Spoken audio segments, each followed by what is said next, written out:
Samahan niyo ako mag-taping sa Sangre today together with my sister Yani. Nagpasama ako kasi almost 3-hour drive from QC to Rizal yung location namin.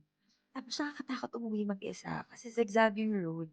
Tsaka madilim pa uwi. So, yun, dumaan muna kami sa 7-Eleven to grab some snacks. As a laging gutom girly, kailangan marami akong dalang pagkain kasi malayo na yung location. Baka walang food doon. So, first time ko ma-try itong spam sandwich and cheese toast nila. Sakto lang yung lasa. Alam mo kahit mahaba yung biyahe, ang ganda ng view on the way. So, I'm grateful kasi safe kami nakarating sa location. So, ayan, pwesto muna tayo sa tent. Nag-set up lang ako ng upuan tsaka kupot. Maaga ako dumating. So, while waiting for my scene, aura muna ako. Mag-tiktok muna ako. Eh, diba natapalok pa ako? Ayan, mag-tiktok muna ako kasi sayang yung damit ko habang may araw pa. Tsaka parang ewan lang ako dito, diba? Sabi ng kapatid ko, girl, takbo ka lang. So, ako naman, takbo lang ako ng takbo.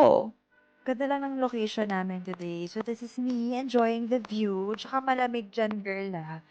Pero sa oras, so, 7 PM pa lang 'to ha, pero alam mo yung mali ko, nakalimutan ko magsuot ng makapal na jacket kasi parang Baguio feel siya. Pero in-enjoy talaga namin yung lakad namin dito. Parang naka 10,000 steps ata kami while waiting. So ayan, muni-muni. Parang dami na namin yung pag-usapan ng kapatid ko dito about life, Papa Jesus, being grateful. Ayun, so habang naglalakad kami, ganda ng puno, 'di ba? Tsaka nakakailaw. Tapos buti na lang, may nadaanan kaming tindahan sa loob ng park. Eh, favorite ko pa naman pillows tsaka noodles. Perfect to sa super lamig na weathers. Bumalik muna kami sa tent kasi parang sinisipon na ako tsaka kinakapag na ako. Ayan, buti na lang nag-download ako ng movie, K-drama.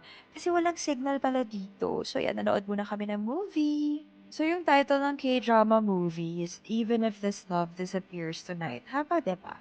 So, melodrama and slow burn siya. It's about a girl na may daily memory loss. Ganun pala. Masasabi ko lang, cute si kuya, may appeal siya. He's growing on me. So, okay lang yung movie. Medyo depressing. So, parang pass. After namin mag-snacks, dumating na yung dinner. So, nagkanin pa ako after, diba? So, busog na kami dyan. Ayan na. So, naglakad na lang kami ulit. So, muni-muni ulit habang nagpapatunaw ng pagkain. Sobrang busog ko diyan. So, nakichika muna ako sa mga nakasalubong ko. Hindi ko na na-videohan lahat. So, yun, standby na raw and mag-ready na. Alright, after getting dressed, nag-aayos na ako ng buhok. Ako na pala nagme-makeup sa akin. Takes me mga 20 minutes lang to get ready. Tsaka, ang maganda sa look ko, madali lang ikabit at tsaka magaan lang yung headpiece. Mukha lang siya mabigat. Okay, nasa set na ako. Time check, it is past midnight. Grabe yung lamig lang dito, as in giniginaw talaga ako. Pero sino ba naman ako para magreklamo? Kasi isang sequence lang naman ako today, kaya I'm super grateful. Pero saludo ko sa lahat ng bumubuo ng show na ito. Kasi buong araw sila nagtatrabaho. So imagine, hindi biro yun. Oh, by the way, na-starstruck pala ako sa mga OG Sangre. Ang gaganda nila. Nahiya ako magpa-picture niyan. Tapos, ilang beses pa ako nag-buckle kasi nga, bigla akong kinabahan. Imagine mo, pinapanood ko lang sila nung bata ako. Wow! Tapos kasama ko na sila sa eksena. Wow, bagets! On a serious note, super grateful and honored to be part of this show. All glory and thanks to Jesus for this amazing blessing. Isa to sa mga highlight talaga ng 2026 ko. So maraming salamat sa lahat ng mga sumusuporta sa show na ito. So, yun lang. Pack up na. Good night!